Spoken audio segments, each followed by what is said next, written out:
Matt, welcome to Lawyers Who Learn. Thank you. We are at PDI now conference. We have about 15% left of the battery. We're going to make this fast, high-energy interview. Fast and furious. Let's you go. are the Director of Professional Development at K&L Gates. Yes. My sister, Michelle Richmond, who's standing off camera, has done one session with you. Two. Yes, we have done two together, yeah. Which have been phenomenal sessions, highly rated on professional development topic. I can't recall the name.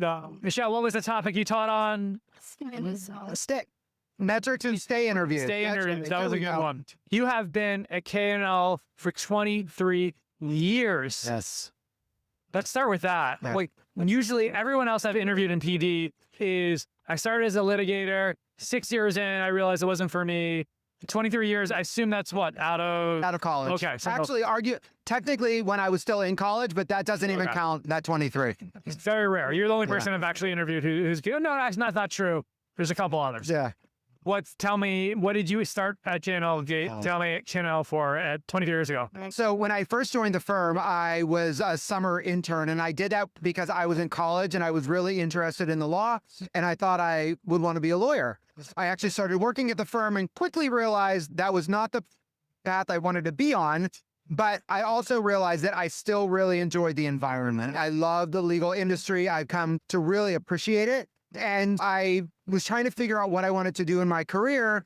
And they offered me a full-time role as I think it was like a legal administrator, assistant, something like that, right out of college. And so I took it. And then one thing led to another. And I evolved into professional development pretty quickly. And I've held pretty much every role in our PD team in the 20 plus years that I've been at the firm. And it's just been a tremendous evolution.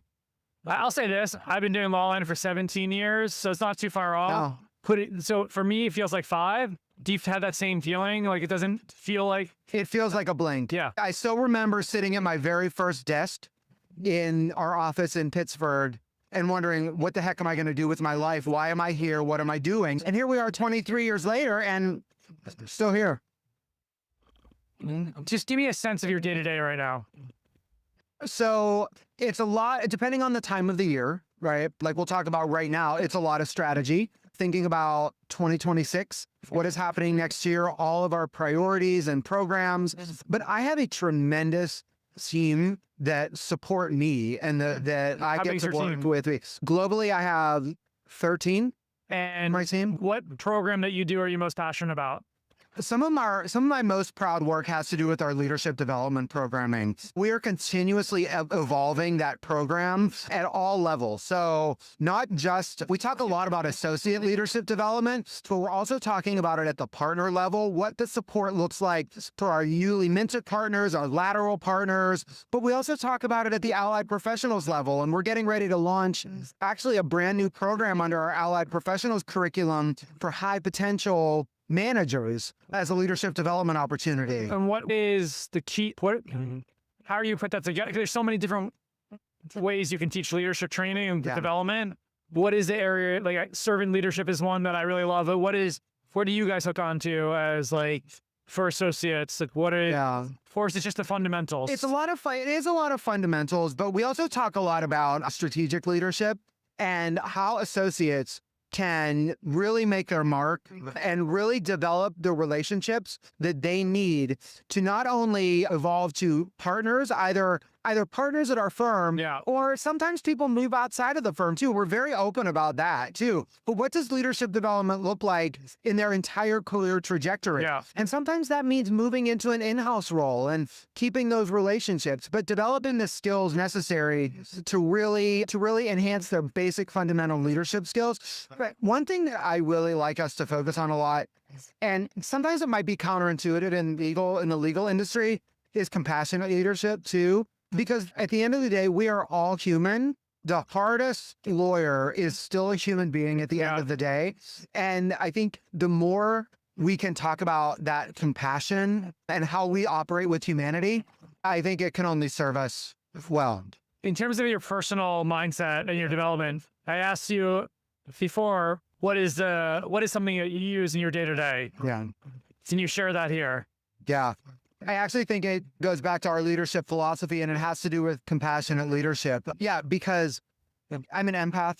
I care deeply about people. I care deeply about my team. Whenever there is something going on that may not even affect them, I want to make sure that they're okay. Whether it's something happening internally at the firm, whether it's something happening in the world, I want to make sure that at the end of the day, they're okay, because they're the most important thing to me.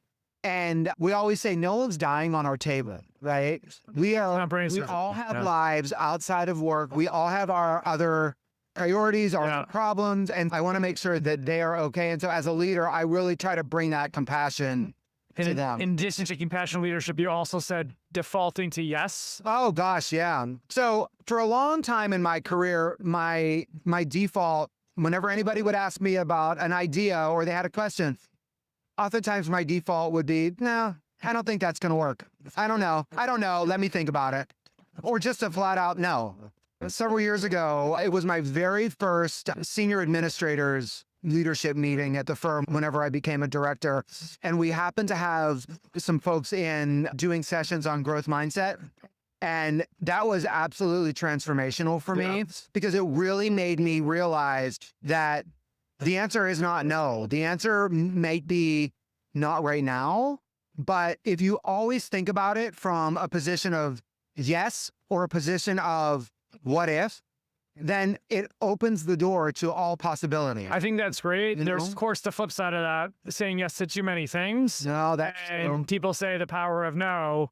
And so that's always like a high. But Shonda Rhimes wrote a book, The Year of Yes. Jim Carrey has the movie he's in, Yes Man. Yeah. I wrote a book that's coming out in February. The original title was The Year of Yes, because we moved to Barcelona for 2 years.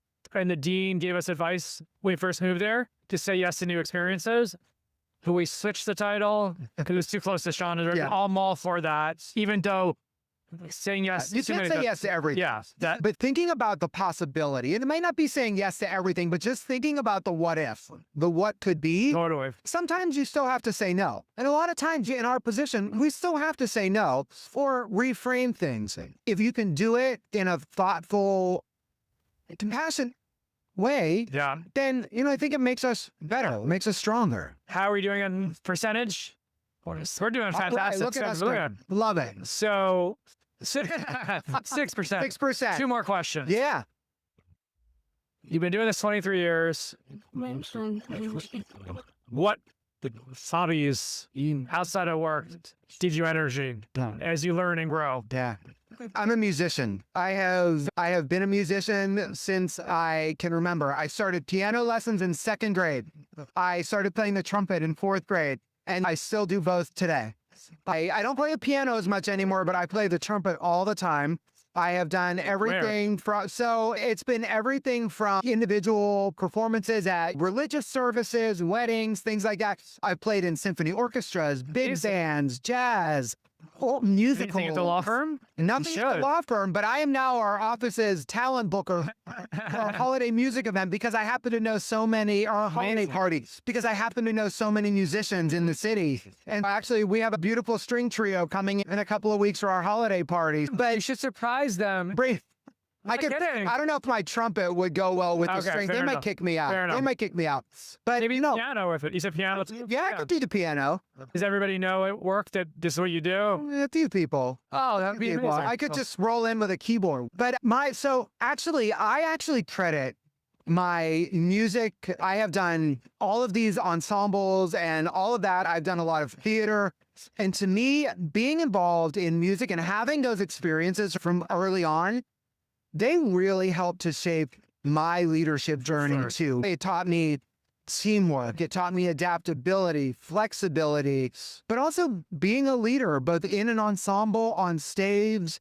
I tell a story about how I play a lot of musicals, and I often sit first chair trumpet. And that happens to be the one it's usually the high exposed parts, right? And so if you make a mistake, everyone's going to know. Totally. So I think about that all the time whenever we talk about our work.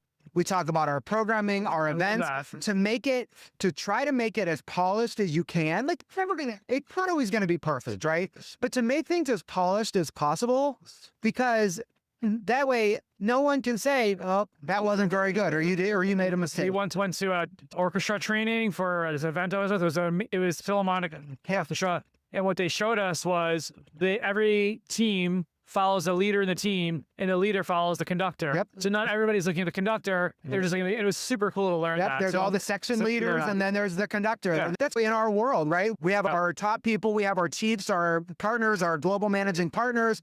Then we have everybody underneath them and people that feed right up into them. Yeah. So same kind of structure. Awesome. Yeah. Final question. I get some of my best return of investments from books. Can you share one or two books that have been impactful for you? Why? One of my absolute favorites is Give and Take by Adam Grant. Okay. I saw him speak a couple of years ago at a big conference, and another transformational moment. And in Give and Take, he talks about giving little gifts to people before you ever need anything from them. Ooh, And I love that. There's a big client development aspect to that, but there's just a relational development aspect to that too. And also talking about leadership from a place where you might not necessarily have the full authority, but you are still in charge of making specific decisions, Yeah. leading from the place that you're in. And by being able to give things to people and then ultimately get little gifts in return, that can really help to shape your leadership trajectory. Love it. And just evolve the relationships that we have with one another. And was there one more book? So another one I'm actually working through now is Radical Candor by Kim Scott. It's early days, but it's been another piece that is really reshaping how I think about my own development and my own management style. I've always been maybe more compassionate than I could have been or should have been sometimes, instead of being as direct as possible. And so what she's talking about is striking that balance between being direct and being compassionate. And so I'm really trying to strike that balance where I can give feedback directly and constructively, but in a very compassionate way. I feel like we're in a live TV show. I got the 2 sign, which means 2%. All right. So with that, thank you, Matt, for finally getting a chance to talk to you. You are so welcome. seeing Thank all you these- very much. Thank you for staying tuned Thank for you. all these episodes on PDI now at DC.